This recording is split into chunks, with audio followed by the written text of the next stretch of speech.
And here's why. If a person has this disease and they have found a successful way to mitigate its effects by running away, usually Nick and I will say you're not going to geographically divorce from your drug. But it's also true that you could move to a dry county and make it a lot harder for you to get drunk, right? And so that could be part of your success strategy. And if it's working, I don't like to mess with it. However, it doesn't sound like she's doing a lot of recovery. It sounds like she's just tried to separate from it, and we call that like a dry drunk. She hasn't addressed the root problem, but she's sober for right now. She's sexually sober. A couple of resources I want to throw your way. The first is if you'd like to know more about this disease, I recommend picking up Out of the Shadows by Dr. Patrick Carnes. It's kind of the definitive work on this issue. It's very brief. It gets to the point.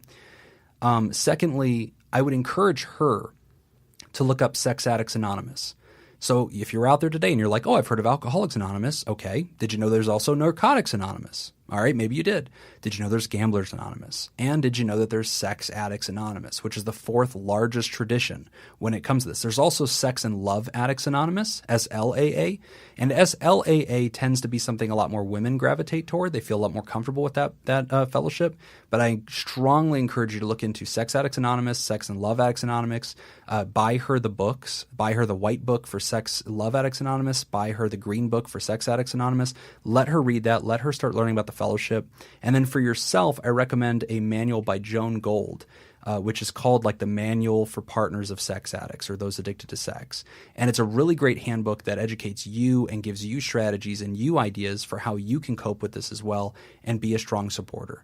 But if you are in love with somebody who has an addiction that has caused them great harm in their life, you need to respect that as a disease. And you may have to adapt your lives to fit that person's illness. Now, that doesn't mean you can't pursue your dreams. It doesn't mean you guys can't move to the city, but it means you need to equip yourselves to do so. So if right now she's saying, I am not capable of staying sober in that different context, okay, take that for what it is, man. I encourage you to believe her.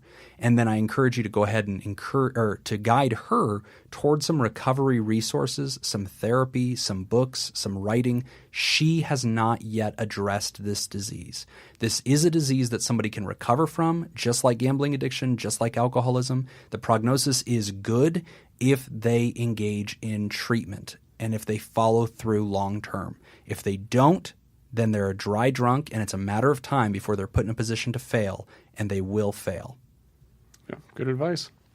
But yeah, I definitely follow up with the therapy. Yes, do that.